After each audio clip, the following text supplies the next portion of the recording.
Everyone, I might declare the meeting open at 9:31 and as practice I would like to acknowledge the Quandamooka people who are the traditional custodians of the land in which we meet this morning. I would also like to pay respect to their elders past and present and extend that respect to other Indigenous Australians who are present. Just a quick reminder of the new standing orders in place, and if I might just for the benefit of the gallery, public conduct at meetings is covered in section 32 of the standing orders.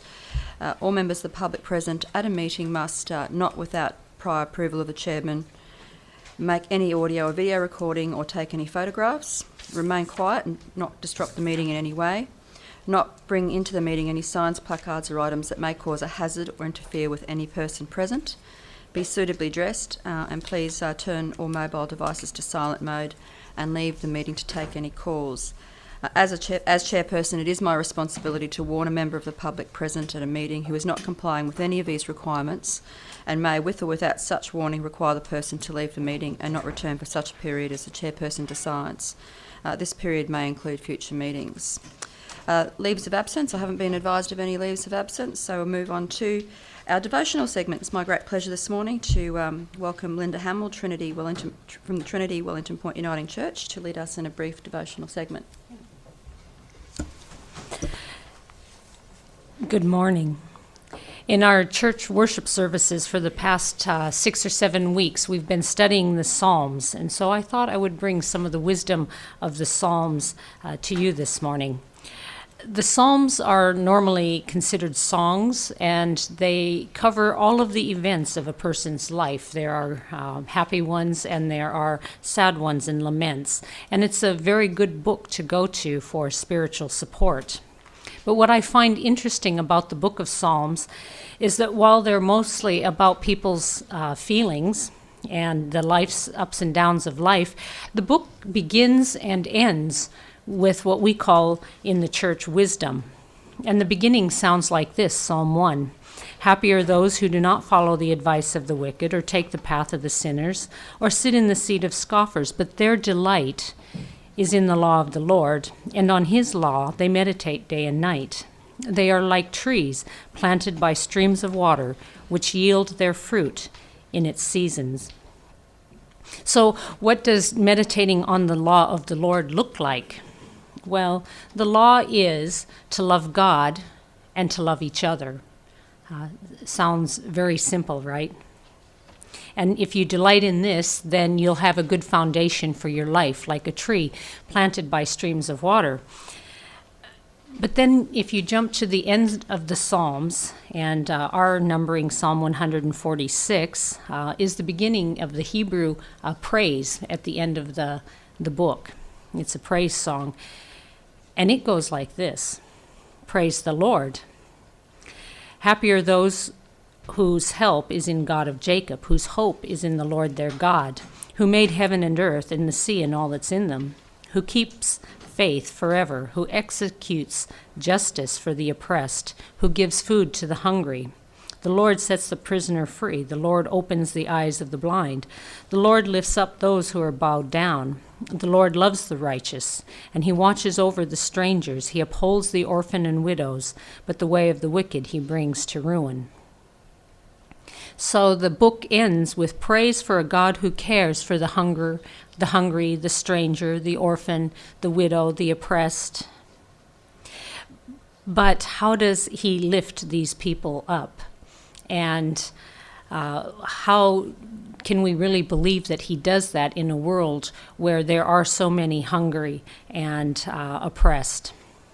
Well, if you go back to Psalm 1 to the beginning, you see that delighting in the law and following God's law, to love God and to love neighbor, is the foundation that we should be building our life on. So it gets quite challenging then to realize that God lifts up these people by us following his law, to love him and to love each other. That means we are responsible for executing justice for the oppressed and giving food to the hungry and watching over the stranger. And it's not a matter of simply our individual response. we do have to reconcile our beliefs to our actions measure that against God's law to love God and each other. The burden falls on individuals, and it falls significantly on the church, but it also, I would suggest, falls on our community leaders as well, to work together, putting a priority to caring for each other and loving God. And so I would ask and hope and pray that you as leaders will care for each other and demonstrate that by caring for the rest of the community. I leave you with not my prayer, but Jesus' prayer in John 17 for his followers. He prayed for his followers, and this is what he said. Jesus said, I spelled out your character in detail to the men and women you gave me. They were yours in the first place, but you gave them to me, and now they have done what you said. I pray for them, that they continue in the world while I return to you. Holy Father, guard them as they pursue this life, that you confer as a gift through me so that they may be of one heart and mind. I am praying not only for them, but also for those who will believe in me because of them and their witness about me. My goal is for that all of them to become one heart, one mind, just as you, Father, are in me and I am in you, so they might be one heart and mind with us. Then the world might believe that you in fact sent me. The same glory you gave them, that you gave me, I give them, so that they will be unified and together as we are. Father, I want those you gave me to be with me, right where I am, so that they can see my glory and the splendor you gave me, having loved me long before there ever was a world. My word to you this morning is to love God and love each other. Amen. Thank you.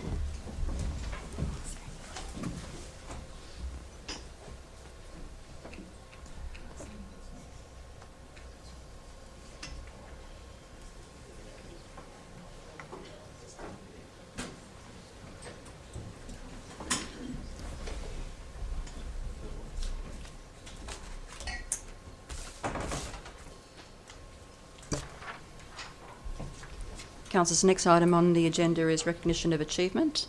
I haven't been advised of any recognitions of achievement this morning, so we'll move on to receipt and confirmation of minutes, the general meeting minutes of the 17th of June 2015. Can we have a mover and seconder that the minutes of the 17th of June for the general meeting be confirmed? Move Councillor Beard, seconded Councillor Tolte. Those in favour? Those against? The motion is carried and Councillor Elliott is absent.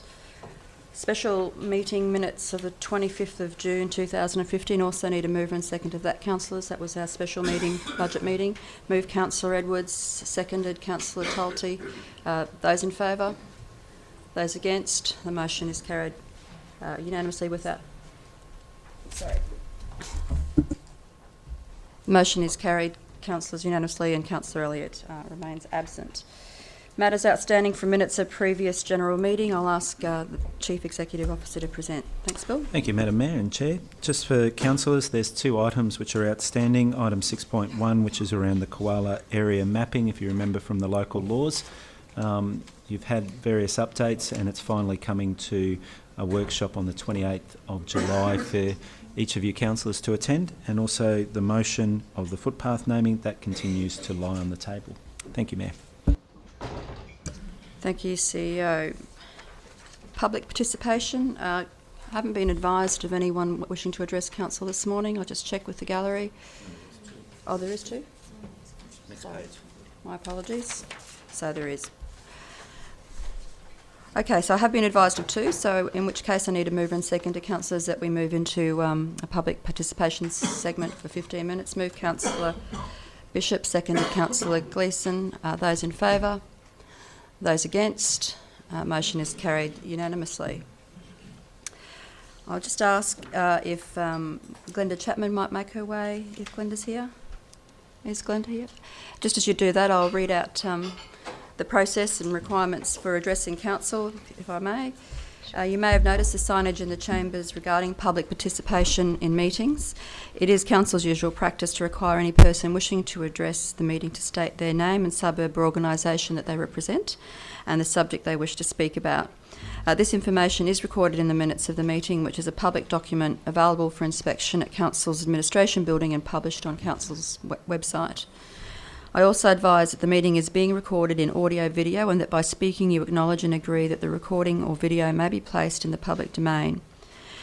Any person addressing the meeting will state their name and suburb, organisation they represent and the subject they wish to speak about, stand unless they are unable to do so, act and speak with decorum, be respectful and courteous, and make no comments directed at any individual council employee, councillor or member of the public, ensuring that all comments relate to council as a whole. As chairperson, it is my responsibility to consider each application on its merits and consider any relevant matter in making my decision to allow or disallow a person to address the local government, to give priority to members of the public who have made written application to the CEO to address the meeting, and 3, to determine the maximum number of speakers based on the number of persons wanting to speak at the time available. Each speaker has a maximum of 5 minutes, dependent on the number of speakers. I also have the option as chairperson to withdraw the approval to address council before the time period has elapsed. With that, if there are any members who require a hearing loop and are hearing impaired, please wait in your seat and we'll bring the microphone to you. So we'll move on to Ms Chapman, and if you would like to start by stating your name, suburb or the organisation you represent. Thanks, Brenda. Thank you. My name is Glenda Chapman. I'm from Redland Bay. And ladies, gentlemen, councillors, Madam Mayor, like many, I am opposed to a proposal for a service station to be developed at 4-6 Government Road, Redland Bay. It is our belief and conviction that this development should not go ahead. A service station at this site fails the service station code. I quote from the service station code the following, quote, "An application requires the overall outcome sought for the service station is to ensure the use complements the character of the locality and is compatible with adjoining uses and the physical characteristics of the site," unquote. Currently, the land is zoned medium density residential and is surrounded by residential development. A service station is not compatible or able to complement the current properties. A residential housing development would complement the character and appearance and will have less of an environmental impact to this site than a commercial service station. Quote, "Service station is to ensure the use is sited and designed to maintain public safety. A service station is to ensure the use achieves a high standard of vehicular accessibility and minimises impacts on surrounding traffic networks," unquote. The development fails to ensure a high standard of vehicular access. It is a very small site that has minimal provisions for a vehicle to enter and exit safely for the public. Government Road is not a main road. It is narrow and has no room for expansion. The entrance is located close to an intersection. Access to the site will only be eastbound traffic. People travelling westbound will do illegal U-turns across opposing traffic and put themselves and others at risk entering the site. At peak hour times, the service station will create flow disruptions leading to accidents and incidents. The exit from the service station is also unsafe, as there is a bus shelter blocking the driver's view to oncoming traffic. Quote, "A service station is to ensure the use prevents adverse environmental impacts from activities of the premises," unquote. Service stations are high-risk businesses and have no guarantees that environmental disaster such as an underground tank rupture or leakage or product loss from delivery vehicles will not happen. Service stations, inherently through their type of business, have petrol, diesel and LPV vaporising at all times from storage tanks, pressure release vents and vehicles refuelling. These vapours are heavy and will travel with the prevailing winds in all directions. This application asks to increase the very low air and noise pollution levels from residential use to a much higher level and to put those with health problems at further risk. This application does not in any way make an assurance that the residents adjoining and within close proximity are safe from any inherent incidents of fire, criminal or terrorist attack. We also note in the application executive summary that, quote, the service station is catering for the Wynnum Creek Priority Development Area, unquote. Currently, Redland Bay is serviced by several service stations within 3 to 5 kilometres of Redland Bay. Why would we need another one here? We assure the service station's viability would be better served if it were to be located on a major road with a higher volume of traffic. We bought our house 18 months ago and have taken great lengths to make it environmentally friendly, both inside and outside, to support an ongoing health condition. A petrol station directly behind our property, adjoining our entire back fence and only a few metres from our backyard, bedrooms, living and work area, will impact on us and our pet, causing a serious threat to our health and safety. Should this petrol station go ahead, we would only be left with the option to sell up and move from a suburb we passionately love. Where is the common sense and justification in this situation? Developers can submit an application without prior consultation to those affected by their development. They then give minimal notice to the affected parties, expecting there would be no challenges against their application.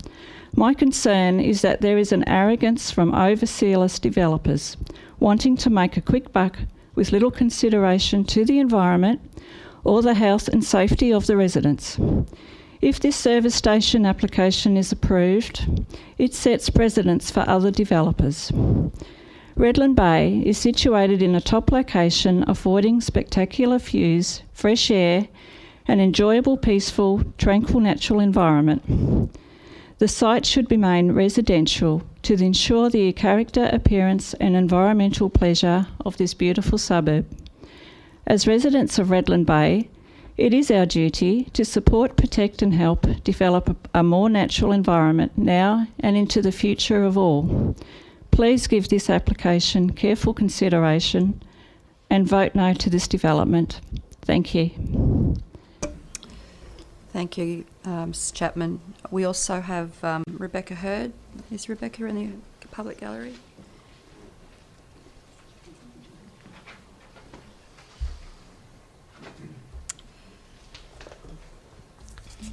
Thank you, Rebecca. Just start by stating your name, suburb or organisation you represent. You can start when you're ready. Thank you. Thank you. Good morning, councillors, Madam Mayor, ladies and gentlemen. My name is Rebecca Hurd. I also live in Redland Bay, and I am here today to represent the residents of Redland Bay regarding the development permit for the material change of use to allow for a 24/7 service station with the sale of ancillary goods on 4 to 6 Government Road at Redland Bay. Firstly, I would like to clear up any confusion regarding the history of this site that may have been caused to some false and misleading information that was recently published. Some 40 years ago, this site had Lovell's Hardware and General Store on it. Next door was Moore's Garage. Some 40 years ago, at that time, those two adjoining sites were completely surrounded by farmland and not the residential homes that are there today. Lovell's were the only shop in Redland Bay at this time, way before we had the two IGA stores we have there now. This site has been a vacant grassy lot for over 20 years. We, the surrounding residents of this site, believe this application should be refused on the grounds that it does not fit with the medium density residential zone that surrounds it. Redland Bay is still a unique, serene, residential foreshore community. That's what most of us love about it, and that's why we choose to live there. This proposal in the middle of our pristine area does not in any way complement the character of the locality, and it is not compatible with the adjoining uses and physical characteristics of the immediate community at all. Secondly, it does not achieve a high standard of vehicular accessibility, and it does not minimise impact on surrounding traffic networks. In fact, it would do quite the opposite. If a 24/7 service station were to go ahead here, the increased traffic flow in this suburban street would result in dangerous traffic conditions. There is nowhere for heavy fuel delivery trucks to turn around, as well as other motorists, once they leave this site, causing them to travel through more residential streets in Redland Bay. This in turn would impact heavily on these surrounding residents with flow congestion, increased traffic and excess undue noise. Nearby properties and homeowners in this residential area would be greatly impacted by all noise from manner of operations a 24/7 service station would bring with it. And with the location of this site in such close proximity to these residential homes on all sides, acoustic barriers would be insufficient in dealing with this excess undue noise. The visual pollution of such acoustic barriers and the highly lit overhead fuel bowser canopies late at night would be highly intrusive in this residential community, and they would certainly not fit with the physical characteristics of this community. This site is prime Waterview land. It is better suited for residential development rather than commercial. We built our home here 15 years ago to raise our children in a peaceful, safe and visually pleasing environment. That it has been up to now, and we certainly hope it will continue to be so for many more years to come. As directly adjoining property owners, we are also extremely concerned about the health and safety of ourselves and our children, along with the well-being of our surrounding environment. And given the fact that a previous application in 1993 was denied and had overlays of acid sulphate soils, causes enough concern for us to oppose this development.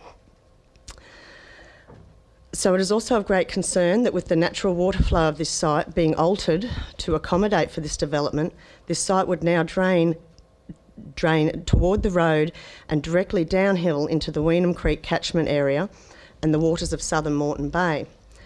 These are environmentally sensitive areas which are part of the Ramsar Convention. They are wetlands of international importance, according to the Australian Government Department of Environment.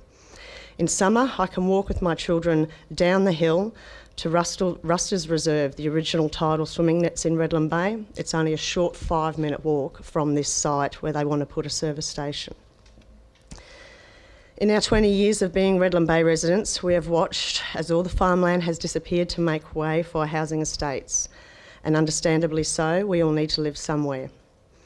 With this increased growth of the Southern Bay, it is fair to say there may be another need for a service station, but not on this site and not in an established residential area. There is currently a fully operational service station only 3 kilometres away. It is on a main road and it is more easily accessible to passing motorists. There are also 2 shopping villages in either direction, north and south, from this site, both with existing convenience stores and an array of other outlets such as takeaways, bakeries, newsagents that currently service the residents of Redland Bay. Again, I can take an easy 10-minute walk in either direction to either of these shopping villages from this site. This is the wrong location for a service station with sale of convenience goods. Given its current surroundings, this site would be better suited to residential development. Thank you for your time today. Thank you, Ms Heard. Are there any further speakers in the gallery? There being none, councillors, I just require a motion for us to proceed to resume meeting proceedings. Councillor Bishop moved, seconded Councillor Hardman. Are those in favour? Those against? The motion is carried unanimously. Next item is petitions. I haven't been advised of any petitions, nor have I been advised of any presentations on 8.2. No. So, councillors, is there any motion to alter the order of business this morning? There being none, I'll move on to your reminder of your material personal interest and conflict of interest under the Local Government Act 2009 in relation to a councillor's material personal interest or conflict of interest about a matter to be discussed at a meeting, and a summary of your responsibilities are included in your agenda. Before we just proceed, councillors, I also will remind you that the new standing orders apply, and if I can refer you to section 23 of the policy document for any further information you may require as the conduct within the meeting. Thank you. Moving on to reports to council. 11.1, we have the right to information, fees and charges. Councillor Beard, would you mind presenting that? Thanks, please? Madam Mayor. I'd like to move the officer's recommendation, that is, through the council resolves to note the increase of the right to information application fee from $44.85 and the application process fees to $6.95 per 15 minutes, and approve changes to the schedule of fees and charges 2015-16. Moved Councillor Beard, seconded Councillor Gleeson. Would you like to speak to it, Councillor Very Beard? briefly, Madam Mayor, it's a fee that's determined by the state government, and it has recently been changed, and this motion seeks to bring council's fees and charges into line with the state's fee. Any speakers against?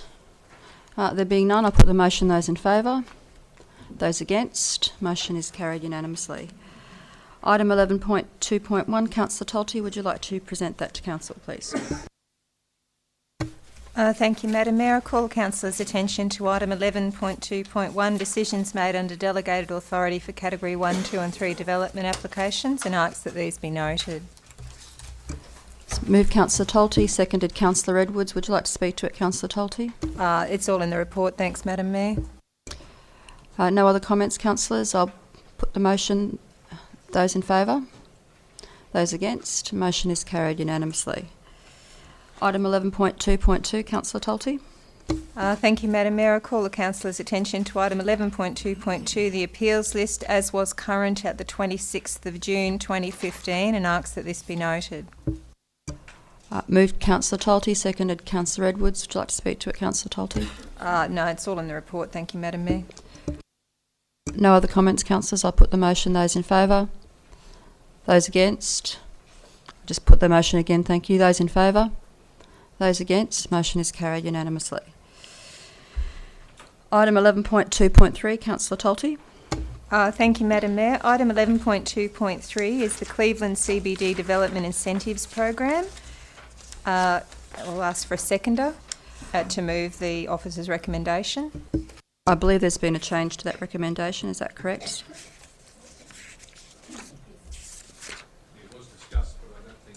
Can we just make sure that that recommendation appears on the screen, the amended?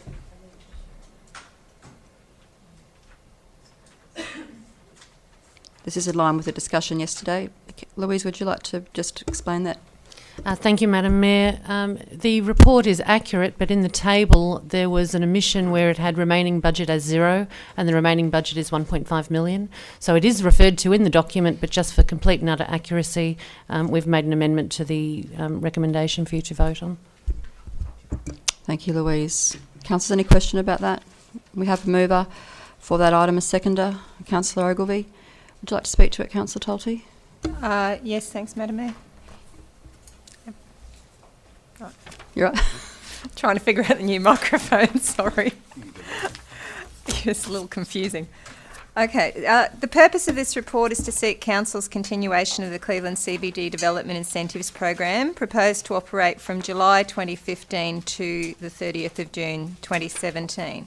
Cleveland CBD is recognised as a key regional activity centre playing a vital role in the history, lifestyle and culture and administrative and economic development of Redland City. And the Cleveland Centre Master Plan seeks to build upon the CBD strategic assets, providing a vision to guide growth, development and investment. This is a program that we introduced and was it was still in place but did time out as of the 30th of June, and it is just simply extending the time frame available for those people who would like to take advantage of it in order to ensure that we are encouraging economic development and tourism growth in the centre of Cleveland. And from tourism accommodation is across the city, if I'm correct. Any speakers against?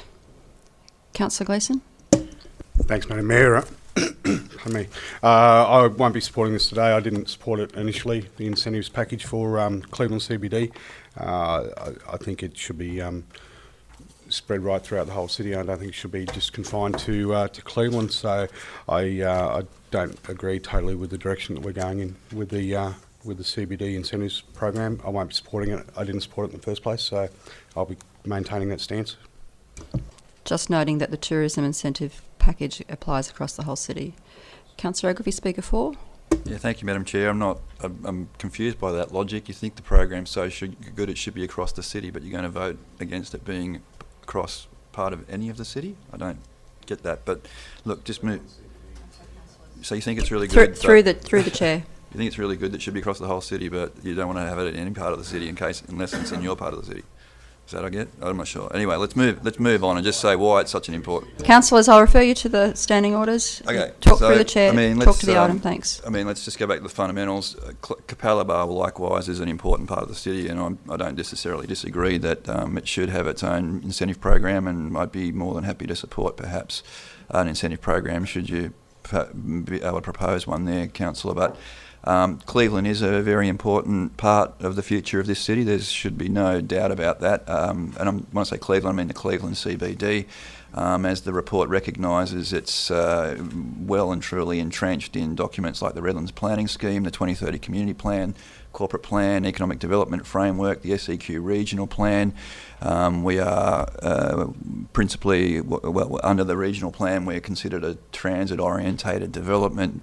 And we know that the state government has put in place a transit-orientated development paradigm for the whole of the state because they want to have developments around transport activity centres, because they want to cut down on the infrastructure costs that are associated with urban sprawl and so forth. So it's important for us to get this right for that reason alone. It's also important for us to get it right because we know that because of our economic centres and the centres and employment strategy that we did 2 or 3 years ago, that the CBD is going to be one of the principal employment growth centres for and economic drivers for the Redlands going forward. So it is important that we get it right. We have an award-winning CBD master plan, but the important ingredient that's missing from that CBD master plan in terms of activation is really private investment.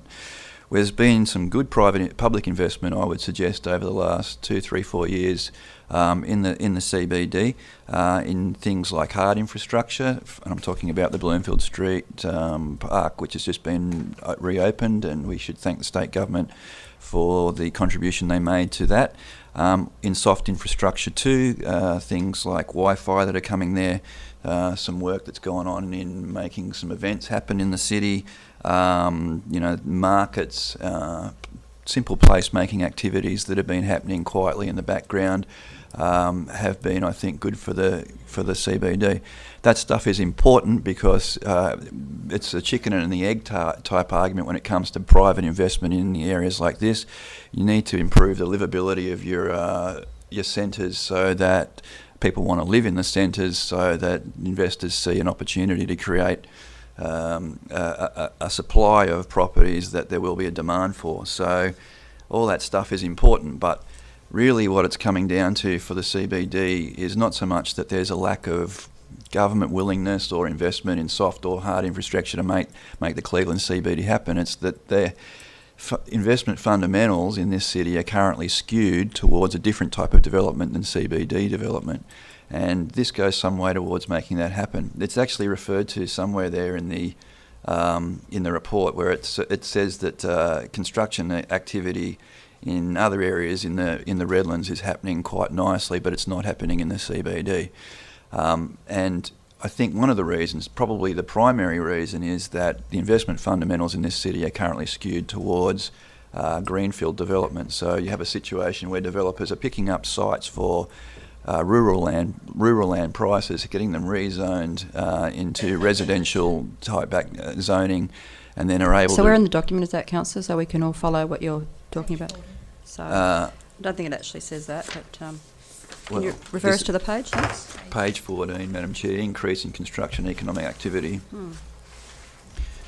First paragraph under that talks about the patchiness of the of the construction activity in the city.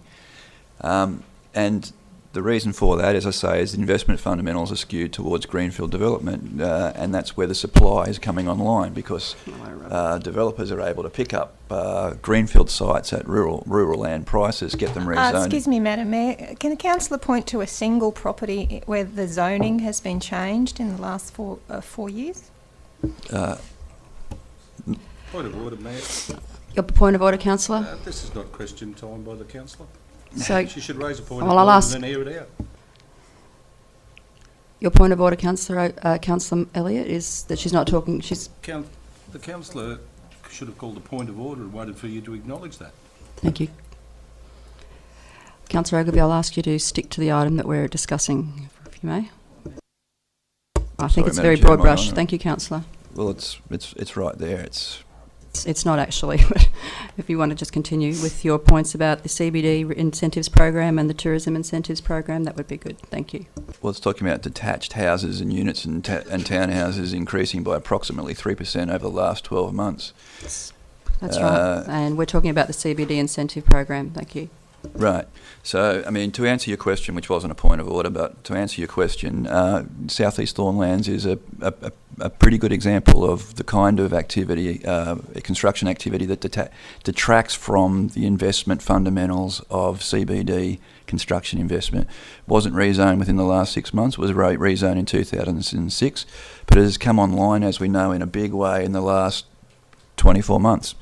And the reality of that is that the developers were able to pick up that property at cheap prices, have it rezoned. It has been Councillor, it's your last warning. Please talk about the CBD incentives program. We're not actually going to have a discussion about planning schemes. This is about a $1.5 million continuation of an incentives package and a tourism incentives package. I'll ask you to please maintain your focus on that item. I think, Madam Chair, this goes to the heart of why people aren't investing in the CBD. And the point... Councillor, are you going to support the $1.5 million incentive scheme? We're going to talk about the planning across the city. No, I'm talking about both. Oh, okay, well, I'm asking you to stick to the standing orders required and you speak to the item in front of you. Thank you. Well, surely the item is about the investment fundamentals for the CBD. That's exactly right, and we are talking about your support of moving that into a time frame till 2017. Right, and the investment fundamentals are actually contained in the report to Council and are fundamental to the decision as to whether we continue with the program or not. And you're speaking for that, Councillor? Exactly right. Right, okay, so stick to the item. So the investment fundamentals include the external environment, which may be even 5 kilometres down the road, I would have thought. We're actually talking about a major centre. Right. And tourism incentives, not necessarily residential development. Right. Across the city. So if you want to Okay, just... let me just be simple and get to the point, and that is that whilst there is product less than 5 kilometres down the road at a price point that is similar to the price point that developers could potentially bring product to the market in the CBD. Councillor, that's enough. For a start, you're referring to a paragraph that refers to construction across southeast Queensland, and secondly, I'm not going to allow you to continue to broaden this debate to something that's not there. So you've had your opportunity. I'm going to move on to a speaker against. Is there another speaker against? Councillors? Madam Chair, that's unbelievable. Well, Councillor, no, it's not unbelievable. You understand the standing orders. You are trying to broaden this discussion into something that it's not about, and I'm now asking for speakers against. Madam Chair, this is about investment Councillor, fundamentals. last chance. Why are we I will doing make the a program? ruling. Please don't speak over the chair. If not to tip the balance in favour of investment in the CBD. Councillor, we know where you're heading. You're not talking about the item in front of you. I'm moving on to a speaker against. Are there any other speakers against? I'll hand back to... no, councillors, I'm going to move straight to Councillor Tolty to sum up. Councillors, I can see exactly what the games that you're playing. What is that? Thank you. Okay, well, I'll take your comment, and it'd be a comment. I had discretion to allow comments, and I will allow it, but I will not allow you to broaden the discussion other than what the item is in front of us. And that's your warning to both of you. Thank you. Well, thank you, Madam Mayor. I haven't started to speak and I have a warning. I'd just like to acknowledge that the reason we have an incentives package, as raised by Councillor Ogilvie, is that there are fundamentals that drive our economy. The fundamentals have, over recent years, moved a focus of investment in the city to other areas outside of Cleveland CBD. Continuation of that funding package is an incentive in order to try and address that imbalance. So I think the context which the councillor has raised is totally justified. Thank you, I'd not Councillor. like to see it shut down. It's not being shut down. I am applying the standing orders as been adopted. I'll ask Louise Lassan to respond. Thank you, Madam Mayor. Just to help the discussion, I did discuss this at quite some length yesterday with Dr. Doug Hunt, who's our Economic Development Advisor, and he was saying that the issues surrounding the need to extend this program is that we have seen a lack of confidence post-GFC, and largely that was resulting in a lack of finance being available for some more of the apartment-style, larger developments. The banks tightened their lending criteria. Post-GFC, they were looking for a much larger pre-commitment than what they were previously, and this incentive program is actually to help stimulate construction in the CBD, in the larger areas. Construction across southeast Queensland has increased. Chair, just refer Thank you. you to You don't have the floor. We have a comment from point of Councillor order, Madam Boglari. Chair. We have a comment from Councillor Boglari. Thank you.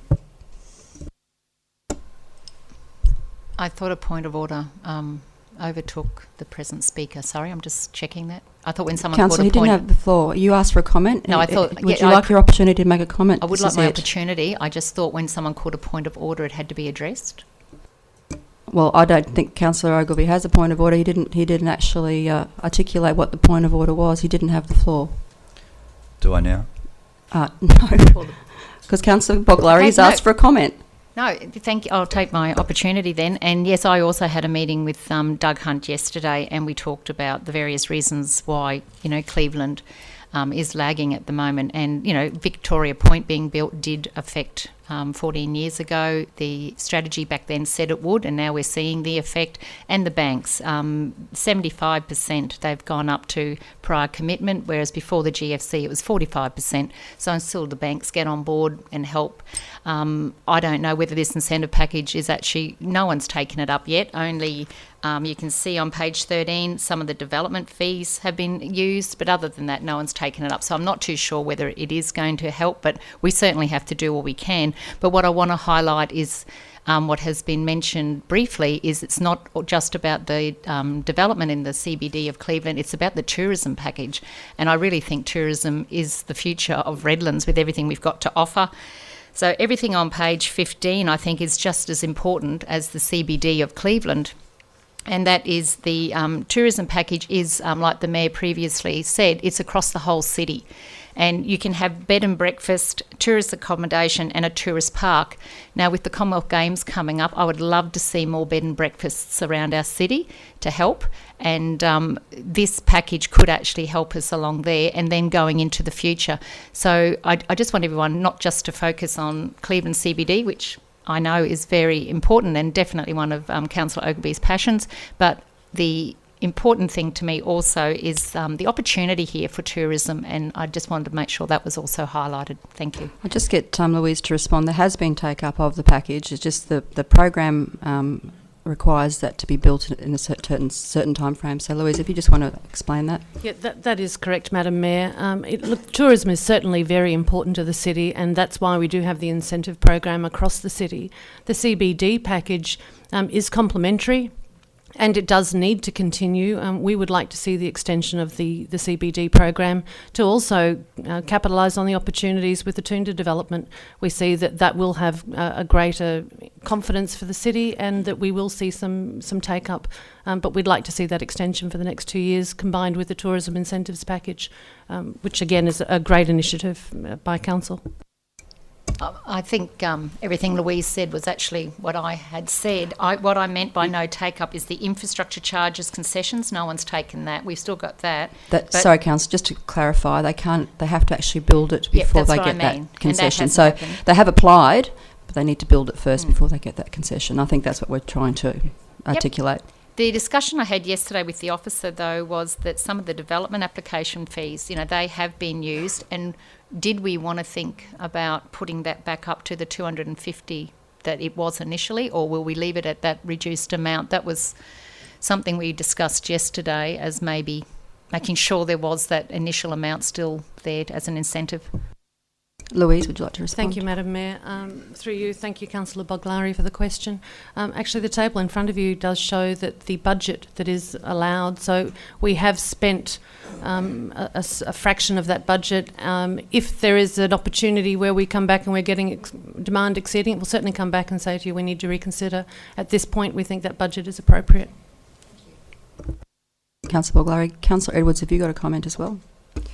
Yes, just a short comment. It's just an observation I've had over the past 3 months. I've had at least 6 or 7 business people come to me from various parts of the city expressing confidence in the way Redlands is going, particularly in tourism, and they've spoken about different projects that they're considering putting together, which I think anything that moves our city forward comes from a base of confidence in our citizens and our community leaders and our businesses. And I think the extension of this package is timely, because things take a little while to get going, and I think I feel that the people I've talked to, that it's starting to gain some traction amongst the city, and I think this tourist accommodation incentive package particularly is going to deliver the results we expect over the next year to 2 years. Any other comments? If I just might make one, I think... Point of order, Madam Chair, sorry. Your point of order is? Well, the point of order was that you ruled me out of order for not addressing the topic under discussion, principally that there was, because I was discussing that there was weak investment in the CBD. What section of the standing orders are you referring to, Councillor? Well, that you ruled me out of order, Madam Chair. No, sorry, Councillor, you need to refer to the policy document and tell me exactly what it is that requires a point of order decided. I'm going to refer you to the sentence in the report that says the continued weak construction now, activity... Councillor, well, if you're calling a point of order, we're dealing with the point of order, we're not actually dealing with the item. Well, the point of order, Madam Chair, please is refer me to the policy document area where you say a point of order needs to be decided. The point of order, Madam Chair, is that you stopped me discussing an item unnecessarily, in fact unfairly, when the discussion that I was having was in fact addressed in the report. Councillor, I'm going to repeat what I said. There is no point of order as far as I'm concerned, because you haven't been able to refer to it. The standing orders do require you to talk to the item in front of you, and you very much strayed beyond that a number of times. I did give you warning and you continue to do so. So with that, Councillor, unless you want to refer directly to the package, I'm not going to allow any further discussion that's broader than that.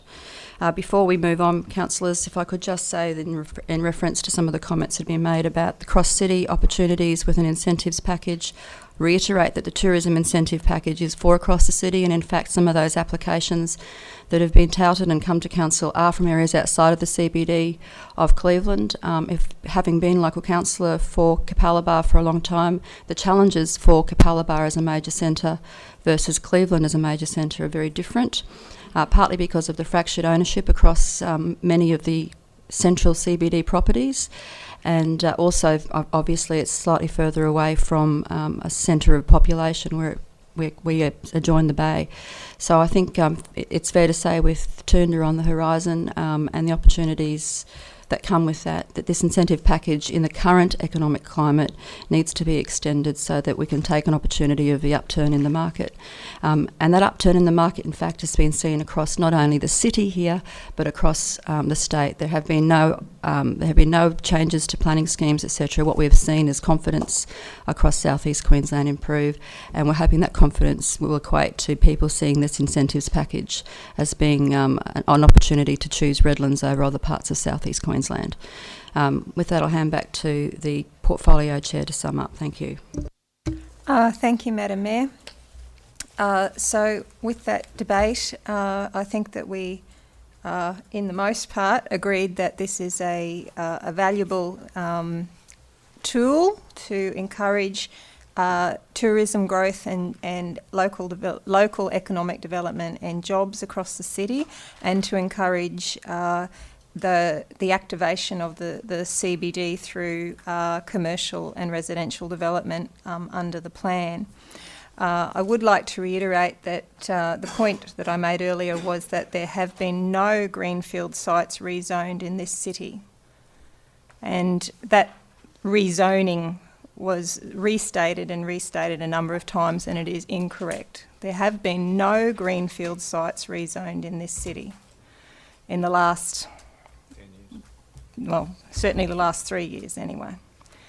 I was very pleased to hear from the comments of both Councillor Gleeson, Madam Mayor, and Councillor Ogilvie that they're keen to see further incentive package for local economic development and jobs growth outside of the Cleveland CBD, and I think that that's an area that we should look at and I'll be more than happy to look at that, and the knowledge that we have already had commitment of support from Councillor Ogilvie and Councillor Gleeson on that, and I think that it would be confident in suggesting Councillor Hewlett would also support something like that.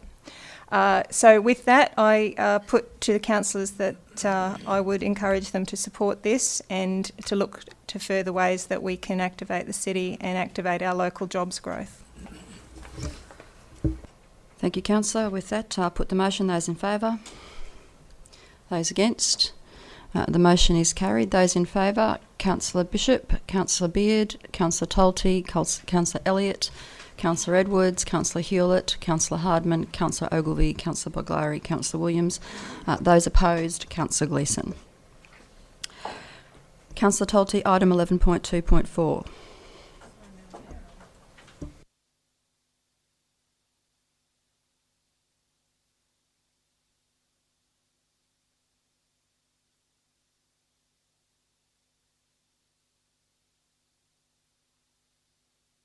Sorry, Madam Mayor. Item 11.2.4 is the International Relations Policy and Guidelines and its Strategic, Economic and Community Relations.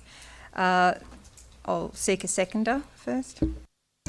Moved Councillor Tolte, seconded Councillor Gleeson. Sorry? Oh, sorry, Madam Mayor. I'll move the officer's recommendation. Moved Councillor Tolte, seconded Councillor Gleeson. Councillor Tolte. Thank you, Madam Mayor. The purpose of this report is to seek endorsement by Council of a revised international relations policy and a new international relations guideline. Redland City Council has a diverse range of priorities and objectives in relation to its international relationships, and these range from development of its friendship and sister city relationships to the establishment of cultural and social exchanges between the local high school in Cleveland and one in Japan. In addition to this, the City should use its good working relationship with the ComSec, that's the Queensland Council of Mayors, to develop trade opportunities between South East Queensland and the region. The key factor driving engagement that this Council has enjoyed with overseas countries has traditionally been centred on our cultural exchange. The focus should now also incorporate an emphasis on securing trade investment linkages for the local economy. Redland City has also been working in partnership with ComSec to develop a regional approach to trade and investment between South East Queensland and Asia. I would wholeheartedly encourage councillors to support this. We have been more frequently noticed, I guess, is the way to put it. We've had visitations from groups from Japan and China for reasons as diverse as having the education of koalas as a priority in Japanese high schools, to having the Chinese trade. What's his? Consular General, sorry, Madam Mayor, the Consular General here just last week. And this allows us to have in place a strategy and policy to host those visitors when they come and encourage them to notice Redlands and to encourage those trade linkages and economic development between their local economies and ours. Speaker against? Councillor Elliott. Thanks, Mayor. I'm glad these are working. Thanks, Bill. That's great. Unfortunately, look, I don't have a problem with the policy, but I have a problem with the 20 grand. I said these end up as junkets every time, you know. I don't know if you read papers or listen to the radio, but, you know, councils get themselves in a lot of trouble in these little tricks. We were told yesterday, and I don't have a problem with people visiting us and things like that, but I think you do it at the time, you know. If we don't have the right present to give them, we go and buy a better one, you know. I remember one years and years ago, this council needed to find $1.3 million one afternoon. We found it. So putting $20,000 into a fund says to me, this is holidays for somebody. You know, I can't support this. In the past, we've had international visitors come. We've asked for expressions of interest, and what we got? They wanted to do land development. I'm told we told them we've got that stitched up. So, you know, you don't have to worry about that. So, unfortunately, I can't support this. Don't have a problem with the policy. If you want to put $1,000 in there for covering things when dignitaries come, don't have a problem with them. Take them to dinner, whatever. Be, you know, culturally aware. If schools are doing it and things like that, I'm sure there's no big budgets there. But 20 grand, I find, is far, far too much. We talk about back to basics. Well, this is well out of order. Trust me. Speaker 4, Councillor Ogilvie. Yeah, thank you, Madam Chair. Quite disagree, and I quite disagree because of my own personal experience in some of this sort of stuff.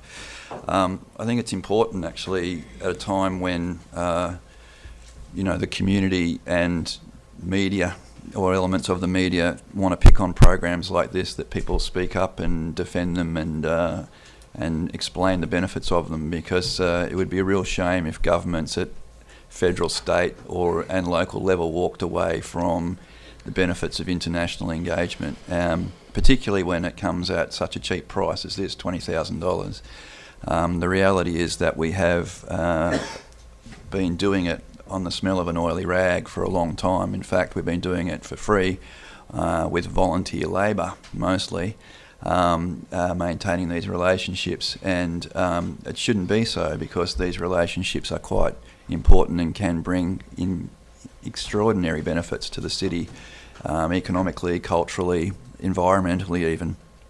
I can talk from my own personal experience. I was approached by a guy called Dr. Mizuno probably 3-4 years ago now, who was a professor at the University of Queensland, who was interested in setting up sister school relationships between a Redland school and a school in Japan. And the reason he wanted to do that was because he simply believed in cultural educational exchange between students of the two different countries.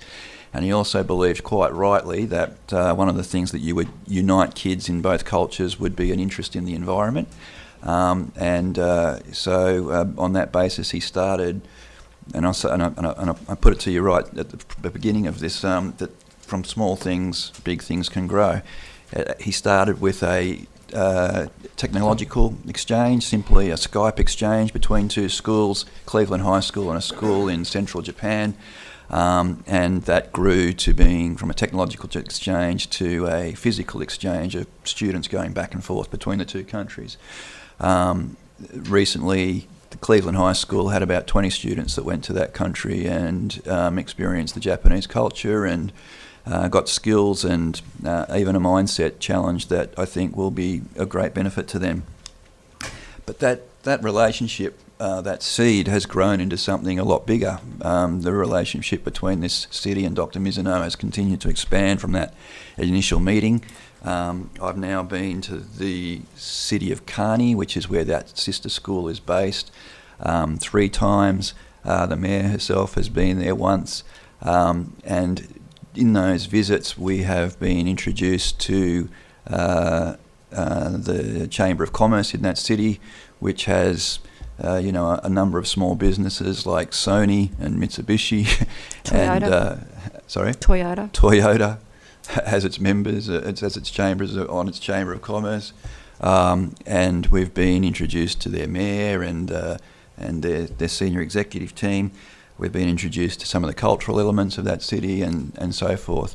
The thing about that is opening up great opportunities, I think, for the city. There's no doubt that there will be students come from that city to here, but there's also been an opportunity established through the relationships that we've developed there with the state government, which that city sits within, which may lead to students in much greater volumes indeed coming to the Redlands. Now that's great. That's great for our kids, but it's also great for our local economy.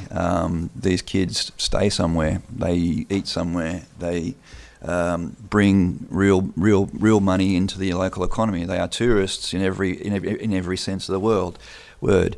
Dr. Mizuno, who is, by the way, not just a professor at the Queensland University, but is of the Japanese University, is also, or was, president of the Queensland Japanese Chamber of Commerce and Industry.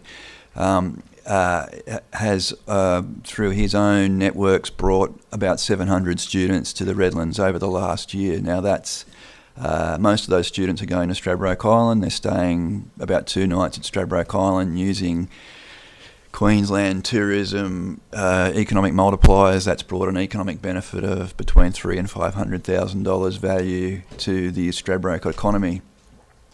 Now all that has happened, that relationship with him has happened Just reminding you of time, Councillor. for free. for free. I mean, he's done it for free. For free. Well, and I've been there 3 times. The total cost to the ratepayer of my visits, if we're talking about it as a junket, has been less than $1,000.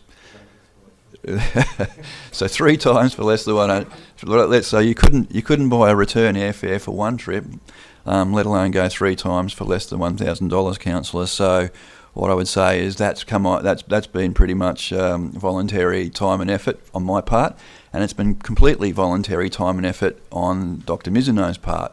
And the mayor will tell you in her visit to Japan, he was up at midnight working on speeches for the next day that on translations.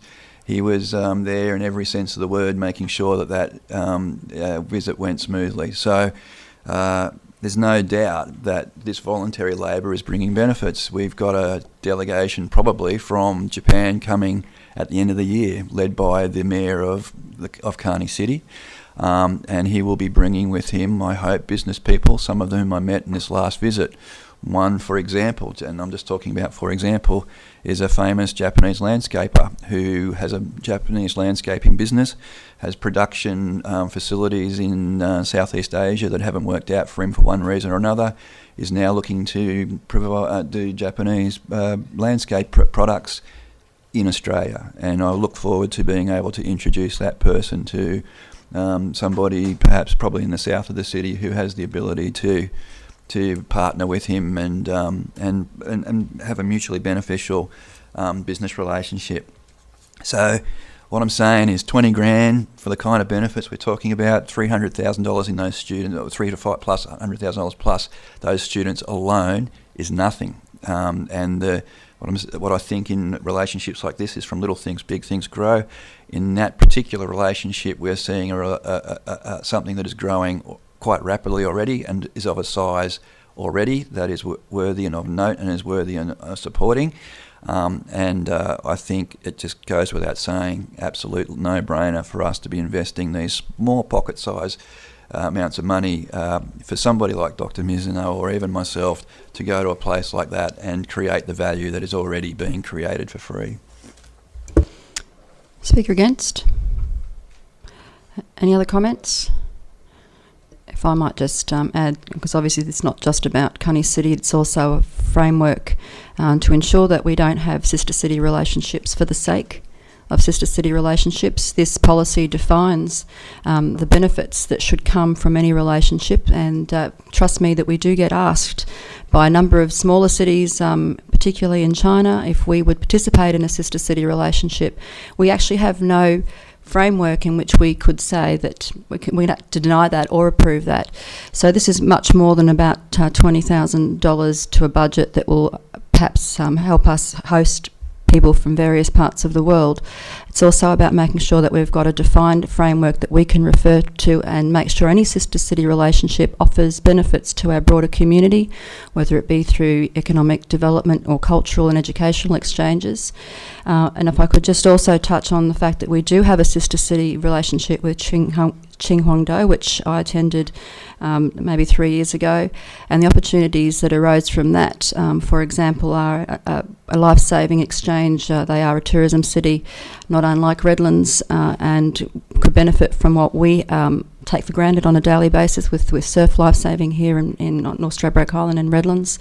There's opportunities for local business people to make contacts with businesses over there and export their wisdom and their experience and hopefully invest that money back here. I think also in relation to educational exchanges, it's fair to say, and don't quote me on the figure, but it's worth about $120,000 indirectly for each student that visits our city over a long period of time.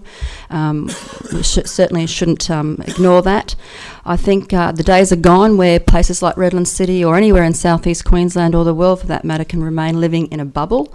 Redlands is now faced with global challenges, whether it be from a retail perspective or from an educational perspective, and we can't afford for our future generations to miss out on those opportunities and be part of an ongoing international relationship with countries that are very close to us and could in fact offer them opportunities that we haven't even thought about.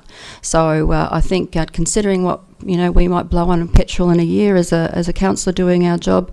This is just a little area of finance that can make sure that when we do get guests, and we have had more, you were all invited to attend with the Consular General recently, and by the way, that was a very successful trip, and he's already talking about bringing another delegation back to visit Redlands, particularly in the light of education exchanges, because Redlands is perceived and is in fact a very safe and desirable place for students and parents of students to put their children for a period of time, and we should be absolutely capitalising on that to make sure that our schools participate and that our community benefits. So I think it's a small little area of money that we've put aside, and I think it will be well spent, and I think future generations will reap the rewards. With that, I'll hand back to Councillor Tolte. Thank you, Madam Mayor.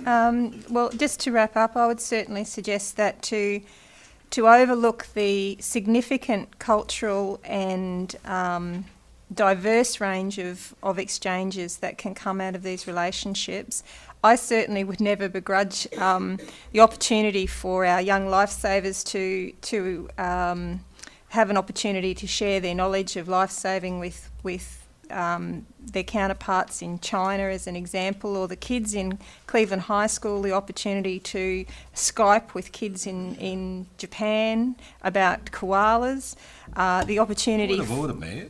Where is the councillor going on this? This is not summing up. I think she is summing up, isn't she? She's well referring well to... away from the document, Mayor. My understanding is she's summing up what's been... Madam Mayor, I'm referring to things that have been mentioned in the discussion. Thank you, Councillor. I don't think there is a point of order. I think it would be extremely narrow for someone to look at all of the diverse range of opportunities that are presented through this document and pinpoint it down to an accusation of people lining up junkets. So I would... Point of order. The councillor's attacking my character. It's my opinion. Please stay on top of it, man.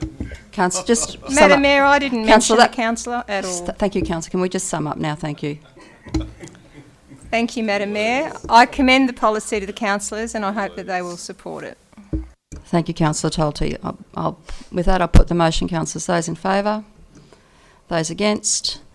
The motion is carried. Councillors who's in support: Councillor Bishop, Gleeson, Beard, Tolte, Edwards, Hardman, Ogilvie, Boglari, Williams. Those against: Councillor Elliott and Councillor Hewlett. Thank you.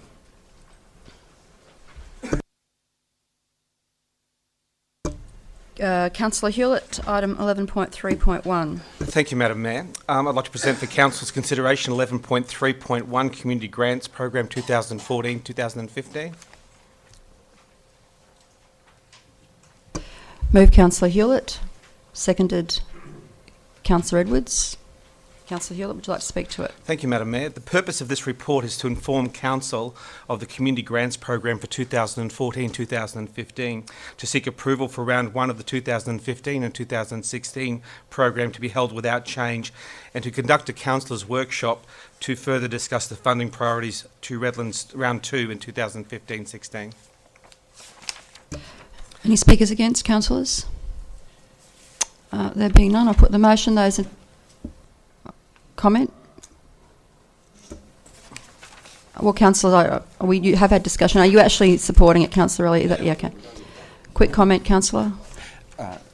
Thank you, Madam Mayor. I just wanted to raise that in discussion, one of the points that we would be looking at in that workshop is the review of the July 2012 Council decision to transfer $100,000 from the Community Grants Program to fund... Point of order, Madam Mayor. Your point of order, Councillor Gleeson. Madam Mayor, that's totally separate item to discuss, and that's being brought forward in a workshop in September. It's not part of this notice. Councillor Bishop, if you could just stick to the item. I wasn't at the meeting yesterday, so I'm not sure what was discussed.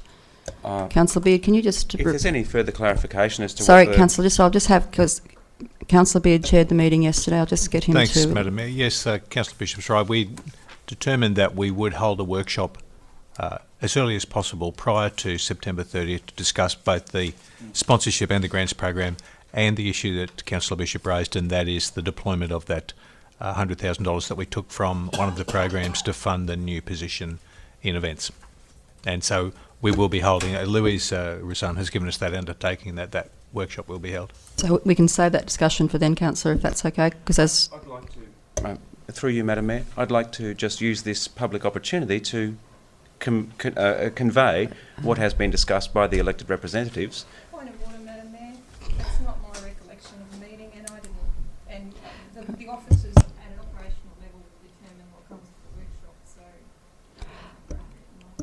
So, Louise, can you please give us your view of the discussion? Thank you. Thank you, Madam Mayor. Councillor Bishop has raised during the week that he would like to review the funding that went from the grants program to fund an events officer. Now, that events officer started earlier this year and has been providing a great advantage to the city, including attracting a large number of events. I think Councillor Bishop was wanting to look at the dollar volume in the grants program. We're happy to look at any aspect any councillor wants to, and if you note in the recommendation it does say that we'll be workshopping the grants program with councillors prior to 30th of September. So I would imagine if any councillor has any issue they wish to raise, they can forward them to the officers and we can include that in workshop discussion for you. Thank you. So I think that pretty much covers it, Councillor. So with that, well, Councillor, I'm not going to have a discussion and a debate on an issue we haven't even workshopped or on a previous decision. If you're not happy with the previous decision, you have an opportunity to bring that motion back to Council. But Madam Mayor, through you, I was just addressing this particular item, this particular moment, in this particular public platform, which is the first opportunity no, Councillor, we've had to speak about. this has been explained. Your opportunity in here is to convince your colleagues. I've allowed a comment. Debate is to be spoken for and against, and the idea is to convince your colleagues one way or another. It's not actually about a public platform to talk about other things. And that's very clear. It's related directly to Thank you, Councillor. I think the motion covers what you're trying to achieve, and there'll be a workshop, and if there is a decision to be amended or changed, it will come as a result of that workshop. Thank you. And with if I could just make a comment. Well, I have allowed a comment, and I'm not going to allow you to talk anything other than what's in front of us. And if I may, just acknowledge that the important work that this will enable by endorsing this is that possibly one of the greatest contributions to our city is the great work that our volunteers do through these community grants, through a broad range of different aspects of bringing value to our city. This, the endorsement of the Community Grants Program will allow that to continue as one of the greatest investments and a return on investment. I wouldn't like to see the perpetual removal of that $100,000, which could extrapolate into a much bigger Councillor, investment in our city. That's enough. Thank you, Councillor. You've had your opportunity to make a comment, and you're now starting to wander off onto another topic. It's been skewed, that's I must enough. say. That's Thank you. Thank you. Well, you have an option as a councillor to bring back any motion, any decision of council and rescind it or amend it. That is your opportunity, not to have a chat about it in line with another discussion that we're having on another item. I'm going to hand back to Councillor Hewlett to sum up. Thank you, Madam Mayor. I certainly understand the concerns of Councillor Bishop, but I'm sure we can work through those issues at the next workshop. Apart from that, I'm happy to move as the officers have recommended. I'll put the motion, councillors. Those in favour? Those against? The motion is carried unanimously. Item 11.3.2. Councillor Hewlett, could you present that, please? Thank you again, Madam Mayor. I'd like to move 11.3.2, Runnymede Project Update.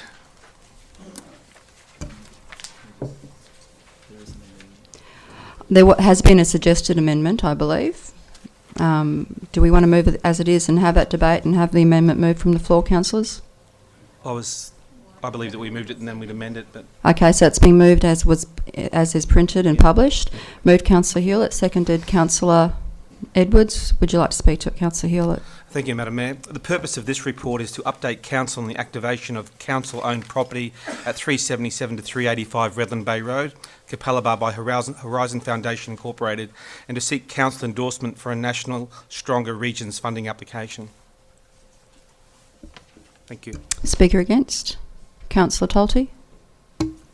Thank you, Madam Mayor.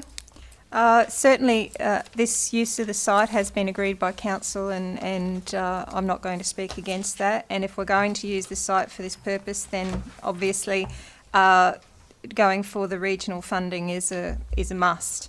My issue with this particular recommendation is dot point 4, to develop a concept plan in conjunction with Horizon Foundation for the balance of the site.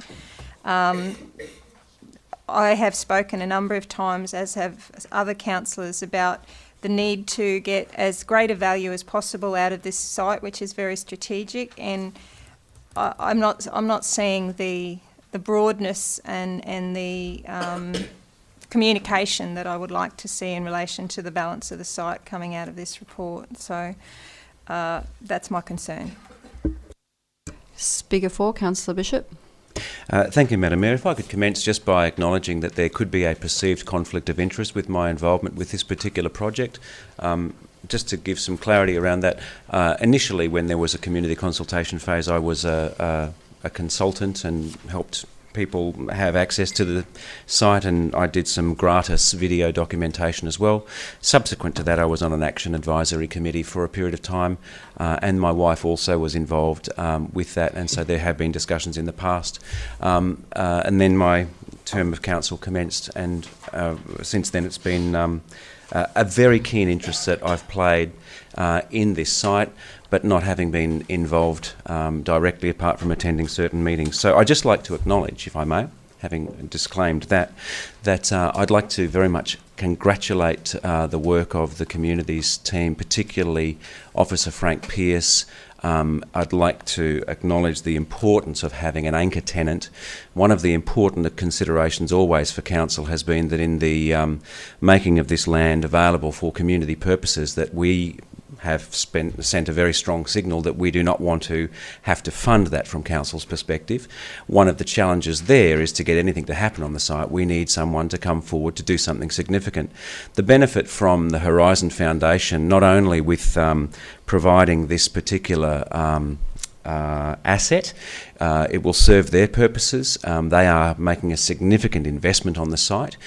From what I understand, they will make available outside of their work hours community spaces that will provide incredible benefit for indigiscapes, for the extended community, will enable council to have extra facilities, meeting rooms, so forth. So Horizon has historically, and in the display of this development of this process, shown a characteristic contribution to willingly work with community. That should not be underestimated as an important anchor tenant. The balance of the rest of the site is a very important thing, and I'm glad that Councillor Tolty raised dot point 4. It's with regard to that I'd like to, through you, move an amendment, if I may.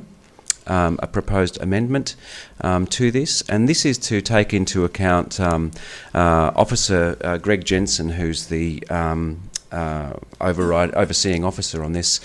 I just thought it was very important that for the many years of community work that has happened in consultation and deliberation and discussion and formulating various exemplary options that might exist on the site, that to look at the future through the lens of the good work that has happened in the past is very important.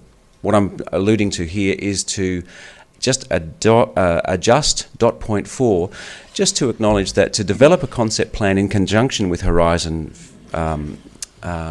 Foundation, and that will be in conjunction with Redland City Council and Indigiscapes as the two stakeholders in addition to Horizon, to the balance of the site being cognizant of the previous community engagement processes and outcomes identified. It just honours those people who have spent many thousands of hours coming up with some robust research, and I just think that that is worth including as respect, a sign of respect to our community. We would have thought that was a given anyway, but I will. We've got a motion to amend, which is in front of you, councillors. We are now voting. Have we got a seconder for that to be accepted? Councillor, we're voting on the amendment at the moment, so. Well, I have got a seconder. I've got Councillor Hewlett now. So this is voting on the amendment. You're happy to accept the amendment. We're now talking about the amendment, councillors, not the motion as such. Okay, so you've kind of already spoken to it. Madam Mayor, just for my clarification, are we suggesting that the amendment is now the motion? No, we're voting on the amendment. We're going to vote on it. If we're accepting the amendment. If we accept the amendment, it will become the motion. Correct. Thank you. Have I got that right, Nick? Thank you, just making sure. Okay, so we've got the amendment moved and seconded, so Councillor Bishop, you want to speak to the amendment? You already kind of have done that, but I have indeed. And if I could just acknowledge, as you rightly said, Madam Mayor, just through you to the councillors, the reason I've raised this is, as you've said, it's one of those things that, of course, we'd do that. I just thought it was important to those many residents who've been involved in the past process that we don't just lurch forward to the future without acknowledging and giving some credence to the good work that they have done in the past, to let them know the importance of that work and that it will be carried forward. So I just ask councillors' indulgence that we pay them that respect and take that information with us into the future. Thank you. Speaking against the amendment, Councillor Tolte. Thank you, Madam Mayor. I appreciate the effort of Councillor Bishop in attempting to amend that .4. For my concerns, it doesn't really address my concerns. As mentioned, it goes without saying, and fine, if you want to overtly say it, then we can take that into the motion. But my particular concerns are about the balance of the site, and when we did make the decision to allow the leasing of that part of the site to Horizon, there was to be a much broader discussion about the remainder of the site than what has occurred, and what's proposed there from my perspective doesn't achieve that. So unless councillors would like to propose that we either drop .4 out and come back to it later, or amend it in some other way, yeah, I won't be supporting it. Speaker for the amendment. Did you have a question about the amendment? It's about the amendment and .5.